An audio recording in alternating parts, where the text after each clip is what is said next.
Hey guys, welcome back to the Tea Party Podcast. It's the podcast where you find new friends and new music. And this week I am joined by Ohio native and White Claw aficionado, Mark Leach. Mark, man, thanks for jumping on with me. Hey, thanks for having me, Ty. Absolutely, man. And before we get too far into it, let's just kind of start off with the Mark Leach story. You started playing music in high school, but give us kind of the Wikipedia version of growing up. So I grew up in Barberton, Ohio, which is about 45 minutes south of Cleveland. And my family owns a butcher and bakery shop. So one half's a bakery, one of the other half's a butcher, and we make our own barbecue sauce. So that barbecue sauce part comes in later. So when I was growing up, like 4 or 5 years old, the only station that would come through on the radio was a country station. So like naturally, I mean, all I heard was Travis Tritt and Alan Jackson and Garth Brooks all day long. And so that's what I gravitated towards when I was singing, like in high school bands. I'd play and we'd play like rock and pop covers, but it just wasn't fitting. And when I finally sat down and started playing out, and I was playing, Forever and Ever Amen and Pretty Wooden Crosses, Don't Close Your Eyes, and songs like that, I was like, this is what I'm supposed to be doing. And because it was just natural, it just delivered naturally, just felt great. And so that's what I started doing. And then I was making barbecue sauce like full time at my family shop, and I'd be in this house for like hours by myself. And that's how I wrote my first album. Just making barbecue sauce. I would just write lyrics and write them down real quick and go over and pour another pint of barbecue sauce and back and forth. So that's me. And then I moved to Nashville about 5 years ago, and just been writing my butt off with different writers around town and putting out different EPs and albums. And, we got a new album coming out here this summer, and just, still working on the grind and doing it, pretty much by myself. Got a couple guys on the team, but it's been pretty much all independent. Well, and I definitely want to talk about that and your journey in Nashville a little bit more, but let's jump back to the high school thing. I know you were in a couple of bands in high school. They mostly cover bands, or were you in any country bands before that? Never any country bands. In high school, I started in like this rock punk group, and I mean we were bad. We were 15, 16 years old, and like we had just like this was our first band, and so it was like just trying to even learn how to play guitar while somebody else was playing guitar. Like that's how bad we were. And like we got booked at this club in downtown Akron, Ohio, that was like a dive. And I remember like we like fell through one of the holes on the stage. And oh God. We played another show too where I'm almost positive the owner just unlocked the venue and then left. Like we took everything in and loaded everything up, and we still played our show, but we played it to a room of nobody, not even like a bartender or anybody. Like I don't even think the bar was open, but like he booked us to like play, and there was nobody there, so we did our show, and so we definitely cut our teeth with that band. And then when I got to college, I played with some different high school buddies, and we would play like different college house parties and play cover songs like 90s, like Story of a Girl and Breakfast at Tiffany's, songs like that. That are pretty easy to win a college crowd over with. And and then like on the side, I'd be like writing my own stuff to like work on this project that I thought I wanted to do, which was this country, music that I'm doing now. So when you were writing stuff, it was all country back then, even though that's not necessarily what you were playing? Correct, yeah, because like growing up, that's just how I knew how to write. There's certain styles, like if you listen to like a rock song, the way they write their songs is very much more, I don't want to say poetic, but it's not as specific to real life. And the songs I was writing was country. I mean, it was, like the Alan Jackson songs, it was very specific and, detailed. Well, and that makes a lot of sense, I think. I don't know that I've ever heard anybody break that down, but as you're saying it, I'm starting to think about like some of the rock lyrics that I know, and I'm like, yeah, it's very philosophical. And then when you look at country music, it's straight to the point. This is what happened. Yeah. This is why I did it. This is what I wish would have happened. For sure. Like, I wish Grandpa's never died. I mean, he just, like, throws it out there for you. Yeah, that song is something else. It's great. It's great. It really is. So then, after college, you started that band, and then you kind of started making a name for yourself in Ohio, right? Kind of a big name out there at clubs and stuff like that. Yeah, it was me and my oldest brother, Chris, and we would just go book just the two of us, like under my name, and we would go play different open mics and any acoustic spot we could get. And more and more people started showing up. And then I ended up winning in 2012. It was like WGAR's like Country Artists on the Rise or something. So we got to open up for like all of these big acts of this big country jam. And then once we did that, it just seemed like everything started to snowball even more. And we would go to play bars, and more and more people would show up, to the point like, 6 years ago, we, went to our home venue that held like 1,000 people. And I'll never forget when I like walked up to get paid at the end of the night, the bartender was like, "You sold it out." And we just couldn't believe it. Like, we started playing, two guys, brothers, who were just playing for anybody who would listen, and then selling out like one of the biggest country venues in Ohio. It was crazy. So once it got that big, and like my network, I was still going to Nashville once a month, building that network. And so I knew when I moved, like I had a solid group of people around me, that I wasn't just, moving on a whim to hope that somebody would find me.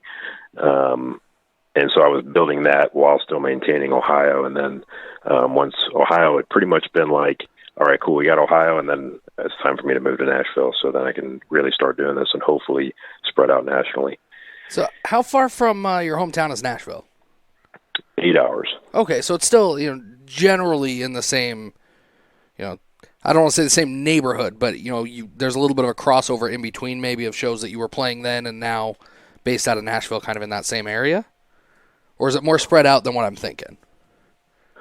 In Ohio, or just that area? I kind of so over here on the West Coast, I mean, I'm on the eastern side of Washington. Seattle's 5 hours away, but there's a lot in between where if you're based in one city, there's some crossover there in the middle.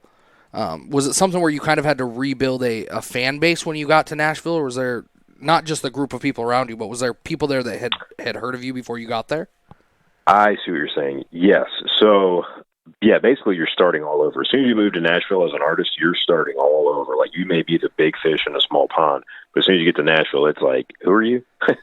and it was a lot of that, which is fine. Like, I didn't walk in there thinking like, oh, people are going to know me. But it was, it's definitely something that you get used to. And when somebody actually does come up to you and they're like, hey, I love, insert song here, then you're like, wow, like that happened in Nashville. Like, I'm not in Ohio anymore. Like, so you definitely have to earn new fans, just like going anywhere else. But it's even cooler, I think, when it happens to you in Nashville. So I think maybe I answered your question. Yeah, no, definitely you did. So Right. you moved to Nashville, but by the time you'd gotten there, you'd already had a couple of projects, and I think it's kind of cool because you're very open about the fact that they were self-funded EPs. What does that process look like for somebody like you? I think everybody kind of knows or think they know what the process looks like when you have a label behind you, but what's it look like as an independent artist when you're trying to get that music out there? So for the first album I put out, which I don't think is actually available anywhere online, I pulled it down. We just went in with the guy who was a producer at the time. He was a buddy of ours, and he was like guitarist for Carrie Underwood. I think he still is, but he knew like the ins and outs, and he could get us a studio for cheap, and at least cheaper than what you would normally pay. And so it was like cutting 4 songs, and then once we did that, we did the next album with Love from Tennessee the same way. So it was all like, okay, this song is going to be this much and this much. And then you just, it's like anything else. You're like, okay, I got to budget this much to be able to pay for this album. By the time we got to the Homemade EP, I knew that we were like, something had to change, because the stuff we were putting out, it's not that it was bad, but it just wasn't like, you could tell the difference between what radio was putting out and what we were putting out. And so I was like, all right, so we need to get in with like a heavy hitter, basically producer wise. And so well, I think you did that all right with Matt McClure.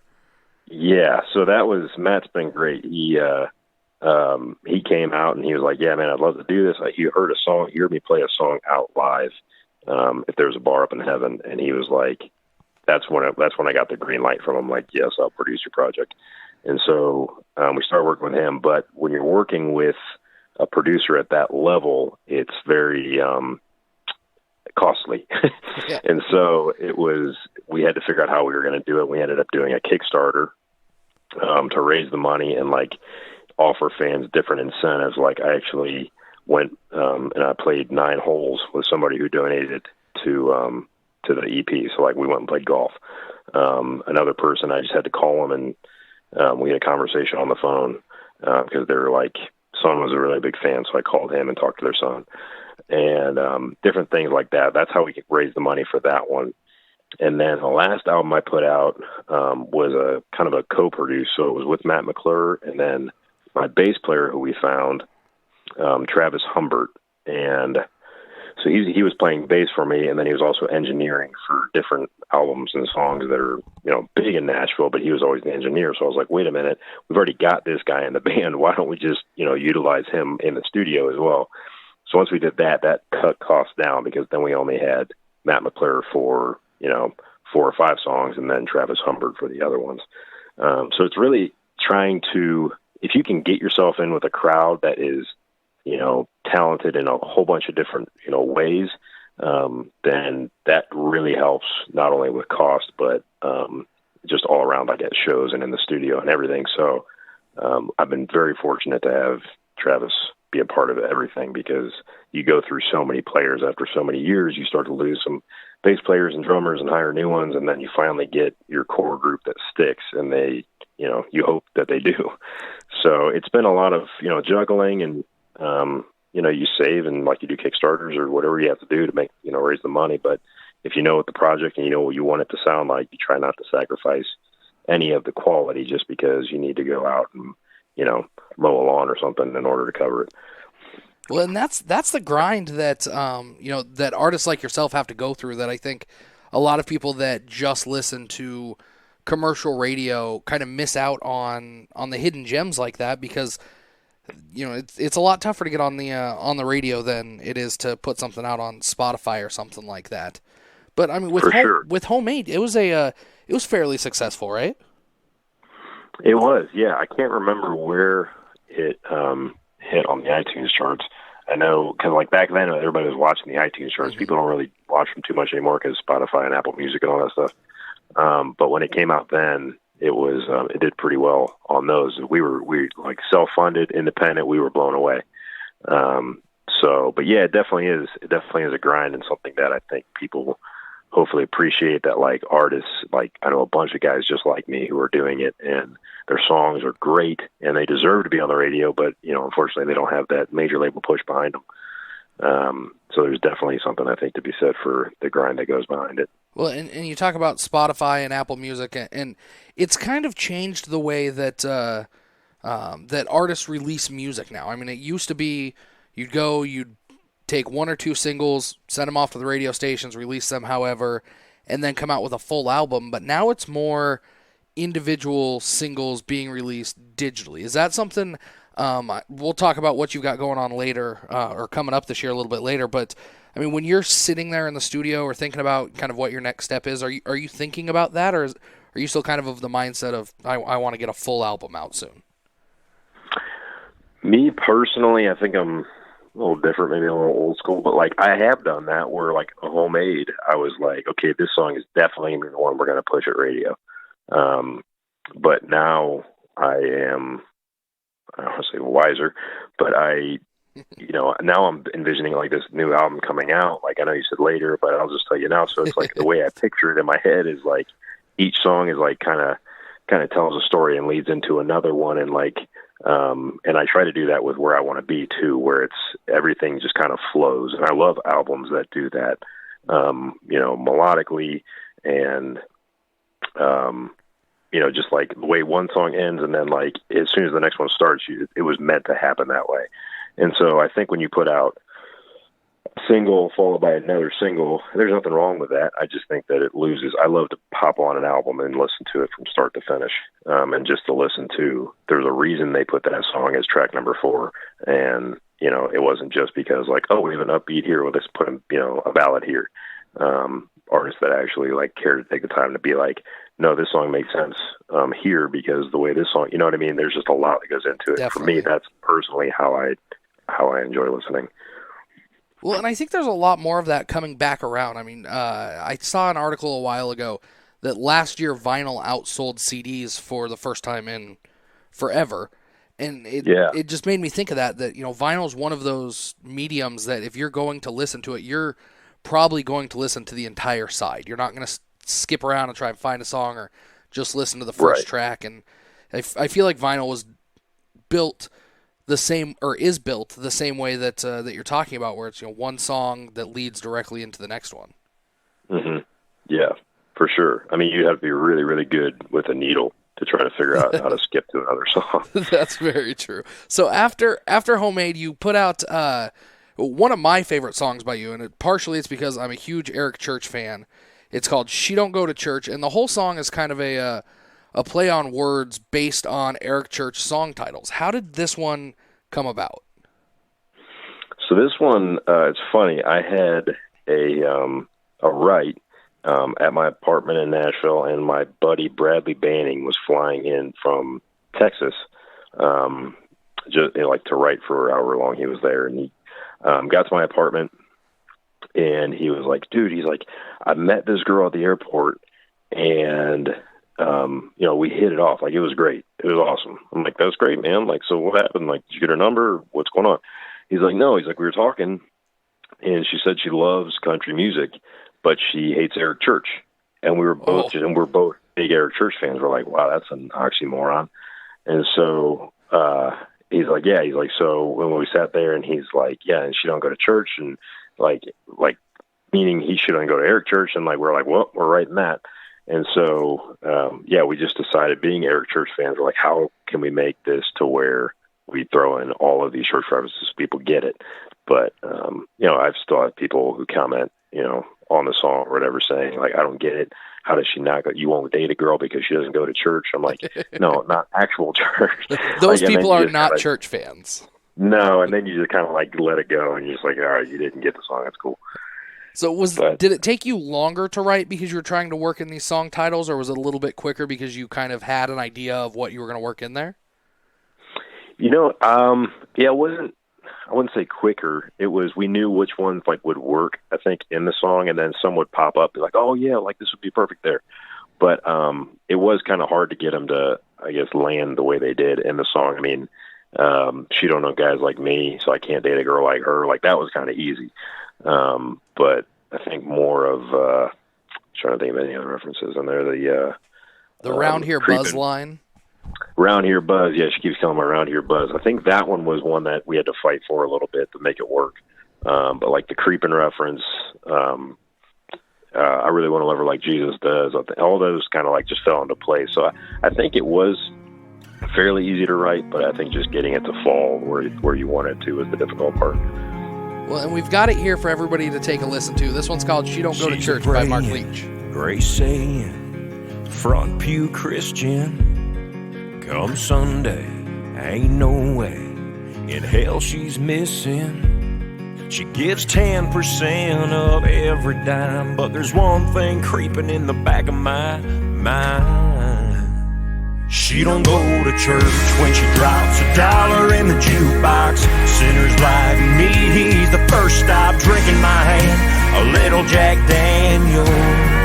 No, she don't sing along when the chief comes on the radio. Can't hear that damn rock and roll. I fell hard, so it's hell on my heart. She don't know guys like me, so I can't date a girl like her, 'cause she don't go to church. She likes Allen and Waylon, Whitley and Tritt, so drink a cold one on the weekend. Man, I thought she was perfect. She don't go to church when she drops $1 in the jukebox. Sinners like me, he's the first stop drinking my hand. A little Jack Daniels. No, she don't sing along when the chief comes on the radio. Can't hear that damn rock and roll. I fell hard, so it's hell on my heart that she don't know guys like me. So I can't date a girl like her, 'cause she don't go to church.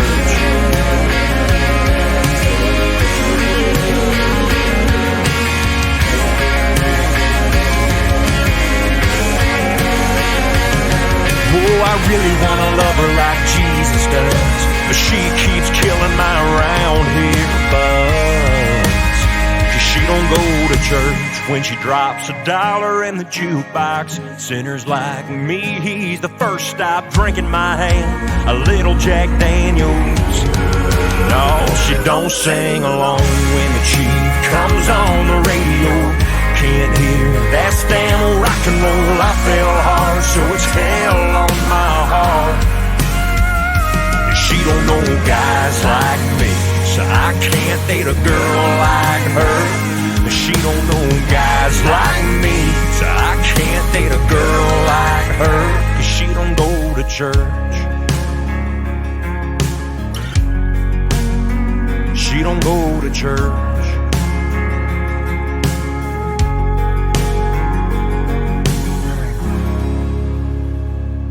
That one is called She Don't Go to Church by Mark Leach. And Mark, obviously you're a big Chief fan, and you got to open for him a few years ago. What was that call like when they called you and said, hey, come to this festival, open for Eric Church? Well, it's crazy because a couple years before that, me and two of my older brothers flew to Greensboro, North Carolina to watch him play in his hometown. And we got there, we flew in, like got dinner, went to the concert, and then we were going to fly out that night. Like it was literally just a boom, boom trip. And it was by far one of the top 3 concerts of my whole life, not just because he's amazing, he puts on a great show, but like that just whole experience and, you know, these boots and everybody's, the first time I had ever seen everybody holding their boots up, and it was just like Springsteen and then all the lights behind us, like everybody's cell phones, it was electric. And so that was just by far one of the coolest experiences. And I was hooked at that point. Like Sinners Like Me had already been my favorite country album, like ever. And so that just sold me. And then when I found out he was coming to the Country Fest in Ohio, which is about 20 minutes, I think, from where I grew up, I wanted to get on the bill, but you know, it's Eric Church, so what are they going to do with a dude who grew up in Ohio and he's from the area and he's not a national act? And so I remember talking to the guys that run it, and I was just like, guys, if there's anything I can do, just let me know and I'll do it, like whatever it is. And so they're like, all right, well, we're going to let you know. We got to talk to some promoters and all that. And I'm like, all right. So days go by, and I'm getting nervous. I'm like, it's not going to happen. And then I got the text, and it was like, hey, how would you feel about opening the lineup that night, the Eric Church headlines? And I was like, done, sold, done. No questions. Yeah, and it was awesome. I mean, in a word, it was amazing. So, well, and I think like She Don't Go to Church kind of sums up what Eric Church is. I mean, he's kind of in a world all by himself. There's not really anybody that sounds like him. I mean, I've got a friend, Travis, that's seen him 15 times. I've seen him not anywhere near that much, but we saw him both nights on his Double Down tour here in Washington, and it was fantastic. I mean, it was 2 completely different shows, but it was still Eric Church. If you had to describe like what you sounded like to somebody, or what your sound was, if they hadn't heard you at all, how would you do that?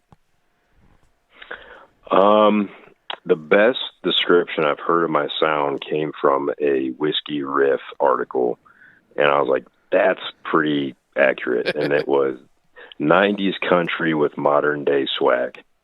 Okay. And I was like, yeah, and which was cool to me because I grew up in the 90s country, and so hearing that like that had already kind of, you know, found its way into my sound, and then having that little modern turn on it with like what's going on in radio, and you know, just basically just trying to be relevant as an artist.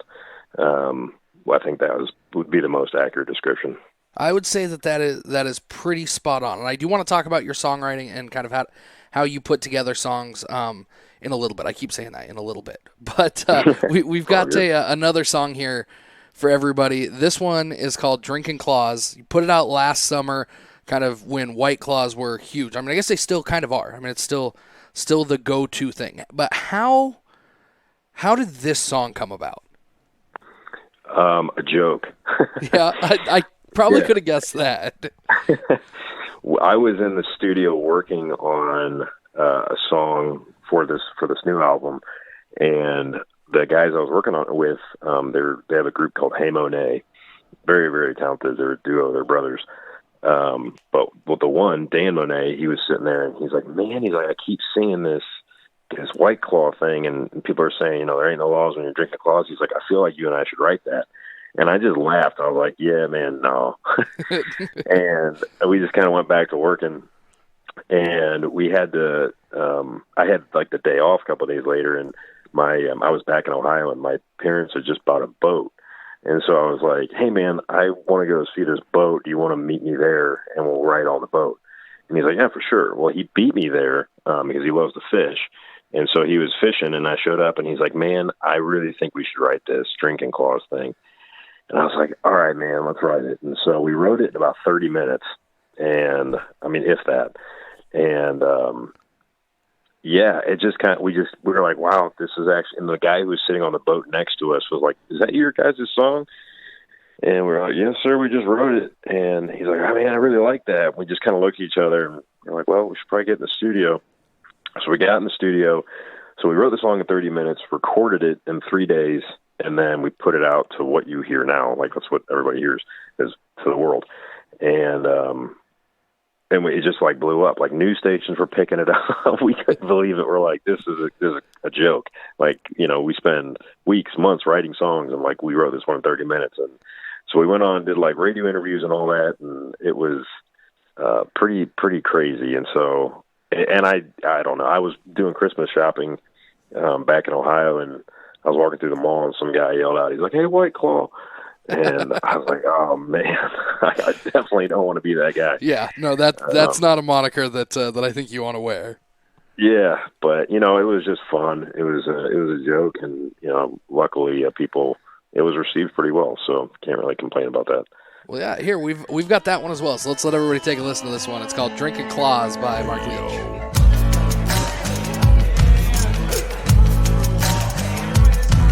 On a boat somewhere, anywhere, I don't care. It could be your birthday party, sorry not sorry, shorty let down your hair. It might seem ridiculous, but you'd be lying if you say it ain't delicious. Give me that grapefruit, mango, lime, my white girl wishes. Yeah, I got a sixer, a seltzer calling my name. No shame in my game, 'cause there ain't no laws when you're drinking claws. You can have a good time anytime, feels like summertime, day drunk just because. You can dance in the halls or take a dip in your drawers, 'cause there ain't no laws when you're drinking claws. It don't matter what you bench, big dog, if you can curl them 12-ounce claws. You can hang with us, pop a can with us, pull up a chair, let me hear ye haul. 'Cause there ain't no laws when you're drinking claws. You can have a good time anytime, feels like summertime, day drunk just because. Take a load off, simmer down there, horse, 'cause there ain't no law when you're drinking claws. You could have a drink, still watch your waistline shrink. It's true, not all heroes wear capes. I think we should thank the folks who made them, 'cause there ain't no laws when we're drinking claws. We can have a good time anytime, feels like summertime, day drunk just because. If the boss man calls, we're gonna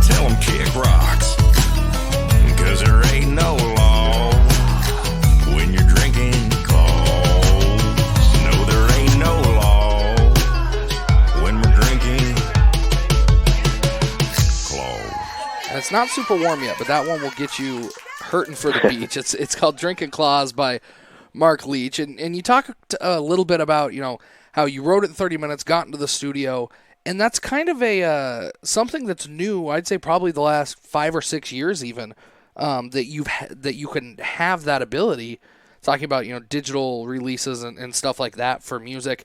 But is there any other songs that you've written that are kind of in that same style that maybe didn't come about in 30 minutes? Like the same fun, beachy drinking style as Drinking Claws? Yeah. Oh yeah, for sure. Tons. There's been songs I've been in the room with, 3 other guys, and we are struggling, and we wrote the worst drinking songs you've ever heard that like nobody will ever hear because they're bad. And so, sometimes it comes easily, sometimes it doesn't. The only other one I can think of that came pretty easily that ended up getting released was Back Porch Vacation. That was on the last album I put out. But yeah, I don't know. I think it's just like with any song. I mean, you really either you have a very clear idea. It's kind of like driving from Ohio to Nashville. Like I can tell you exactly where it turns on the highway, like what it's going to look like and where I need to go. Or if you're going somewhere you don't need to or don't know where you're going, then it's going to be harder for you to get there. So it's like having a clear picture of, okay, this is where we're going to start and this is where we're going to end. And these are all the side roads in between, and filling in those blanks. Because if you just kind of like start a song with absolutely no idea of the premise or anything, then you're going to be hurting for some lyrics. So I think that's true really for any song, not just drinking songs, but, love songs, anything. Well, and that's a good transition into kind of where I wanted to go in talking about your songwriting. First off, do you remember the first song that you wrote yourself and then played for a crowd? I do, yeah. Was it a country song or was it one of the fun rock songs from high school? No, it was a country song. Nice. You remember where was it at? Where was it that I wrote it? Yeah, well, like, do you remember where it was that you played it the first time for everybody? Oh, first time I played it for everybody. It was, there was this little bar that I used to bartend at that, like, let me play for a dinner crowd that was, like, of people that were, 70 years old and up, who really either, one, probably didn't even know I was playing, or two, didn't care that I was playing. So it was a pretty safe environment to try something out. But yeah, I think you remember that as like, it's very easy to cover somebody's song. And you can either one, try to sound like them, which is going to get people to go, wow, he sounds just like that guy. Or two, it's a safe net to fall back on because they're like, oh, he didn't write that. He's just, covering it. But I think when you're really good out there and you try to play a song that you've written and you've composed, then it's like, oh boy, I really hope they like this. So I definitely remember that feeling and doing that. Well, and what's your songwriting process look like? I mean, are you one of those guys that sits down with a pen and paper for a few hours and knocks them out, or is it a melody that comes to you, or you just use like your iPhone notes app? Yeah, I think it's all of the above. For me, it's listening to people when I'm out and about doing whatever. I could be grocery shopping, I could be out to dinner, whatever it is, and listening to people, and they'll say something that either, I'll go, wow, like that's a song. And then trying to picture what the story would look like for that song if I'm trying to write, a song that I think people would not necessarily relate to, but people would be like, oh yeah, I could totally see like that'd be a really cool storyline for a song. But then other times it could be like there's a few that are coming out on this next album that are really, really personal to me, that are, came out in like 20 minutes because it was like, this actually happened to me. And so, those are easier to write, at least for me, I think, because it's more of like journaling, where you're just writing the facts and then you have to put it to a song.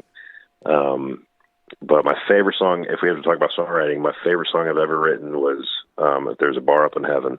And it was the first song I wrote when I moved to Nashville. And I was sitting on, I didn't have any furniture in my apartment. I was sitting on like a half deflated air mattress. That was my bed. And it was the anniversary when my grandpa died. And my mom sent like a group text to our family and said, hey, this would have been Grandpa's birthday or sorry, this would have been the day that Grandpa died. And somebody said, "Oh man, I hope he's doing great up there." And my mom said, "Yeah, well, there's a bar up in heaven." And so then I just took that and sat down and wrote like the first verse and chorus, and then ended up finishing the song with shameless name drop here, Doug Johnson, who wrote Three Wooden Crosses, and a lady named Pat Bunch. And so since I already had the first verse and chorus done, it was pretty easy to kind of get into the second verse there. But yeah, for me, it's a lot of living the things, and if I live them, then it's easier for me to write them. But if I have to make up scenarios, that's kind of when it takes me a little bit longer. Well, so we have one more song for everybody today, and it's your most recent single. You released it right at the end of the year, and it's called Me Before You. And just listening to the song, I feel like it's one of those songs that has a story behind it, at least for you. Am I wrong? Yeah, man. This one was my buddy Evan Blankenship. He's in this band. It's called North to Nashville. Check him out. Evan is not just because he's my buddy and not just because I want to brag on him. He's one of the best singers I've ever heard, like, ever. And he texted me and he said, "Hey man, I have an idea for a song." And so he texted me some lyrics and like some of the chorus.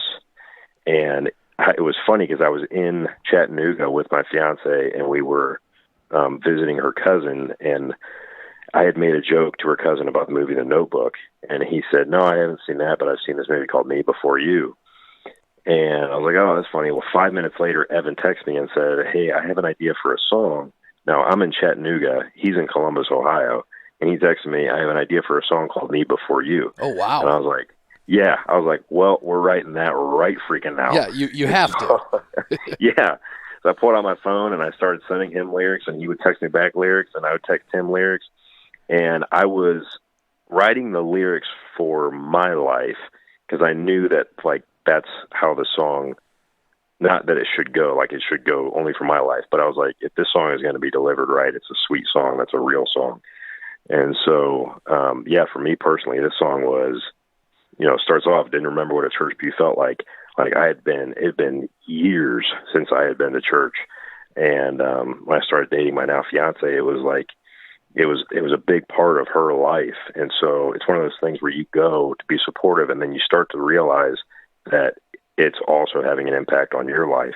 And you're no longer feeling like you're just the supportive one, but you actually really want to kind of get your feet wet with it.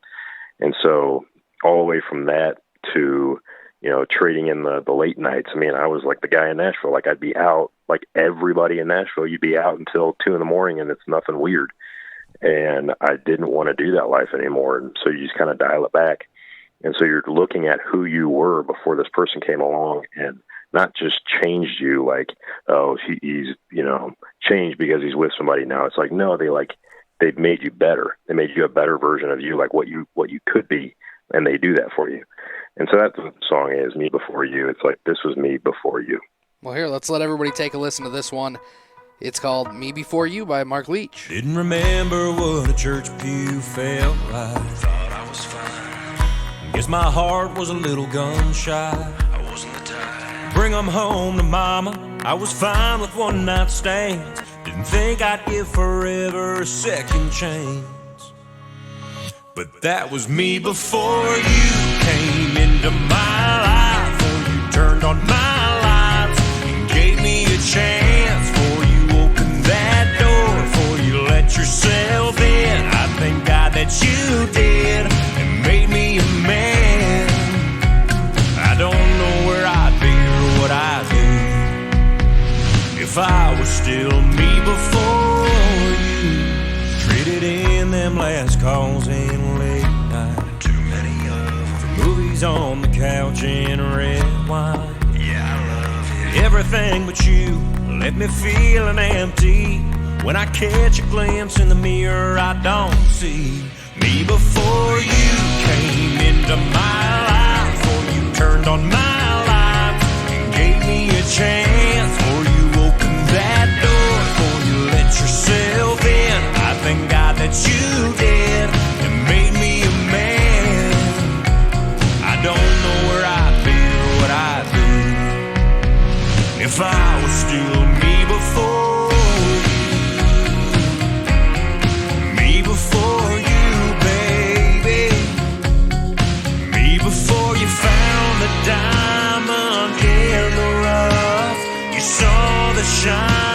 underneath the rust. You love me even though I was me before you came into my life, or you turned on my lights. Me before you came into my life, or you turned on my lights. Gave me a chance, or you opened that door, or you let yourself in. I thank God that you did. It made me a man.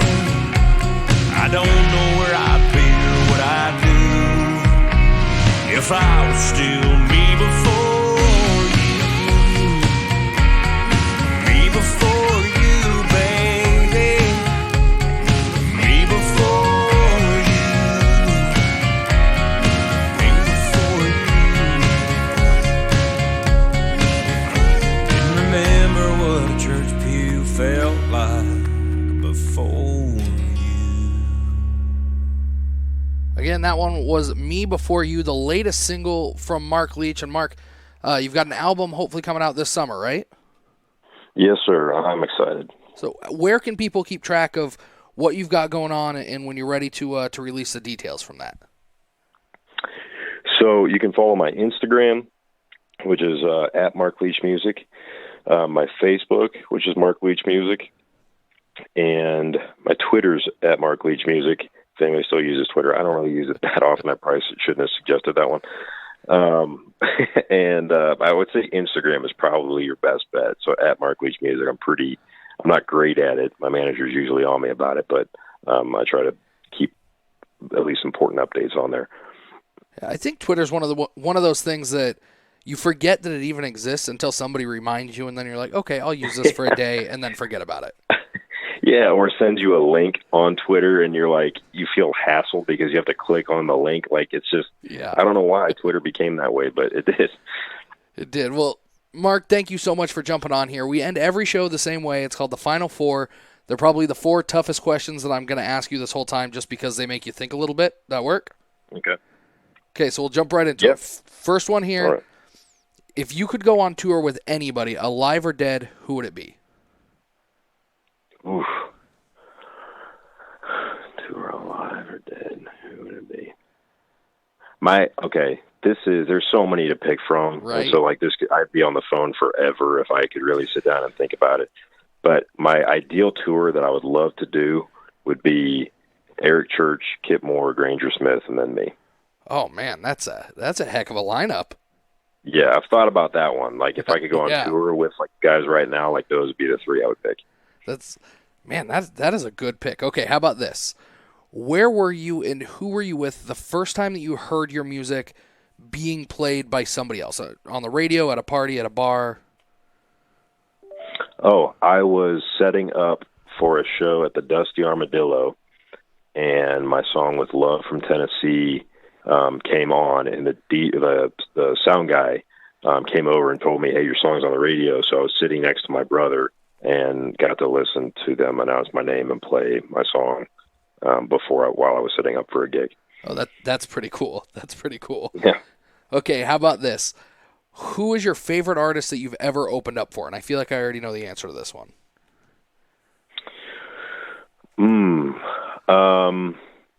My favorite artist that I've ever opened up for, as a person? Yeah. Granger Smith. Okay. I've heard nothing but great things about him. Man, he's been, before he was Granger Smith, he was, helping me out, navigate my way through the industry, and then, he became Granger Smith, and, he still does that when we can, see each other and, have a minute to talk, so I'd have to definitely say him. Kip Moore was another good one, but I would say Granger Smith. Okay, here we go. Last question. What's your favorite on-stage memory? Oof. Told you, they're not easy. No. Favorite on-stage memory. Honestly, probably walking out onto the catwalk the day that we opened for Eric Church and calling my brother to come stand out there with me, and he didn't know that I had brought a photographer to take our picture. And so I had him turn around, and the photographer took our picture in front of the crowd, and just having that moment, because it was him and I that were playing at the bars that nobody was coming to and like doing that grind. And so being able to stand on that catwalk with our arms around each other, knowing we were opening for Eric Church in front of that sea of people, that was probably my favorite memory. That sounds like a fantastic one. Well, Mark, thank you so much, man, for jumping on here. Can't wait for the album to come out this summer. And everybody get out there to Spotify and iTunes and Apple Music and go support Mark Leach. I'm hoping that the album's going to sound a lot like Me Before You, but even if it sounds like your old stuff, I think everybody's in for a treat. Thanks, man. I appreciate that. Thank you for having me. Oh, absolutely. And that was another episode of the Tea Party Podcast, the country music podcast where you find new friends and new music like Mark Leach.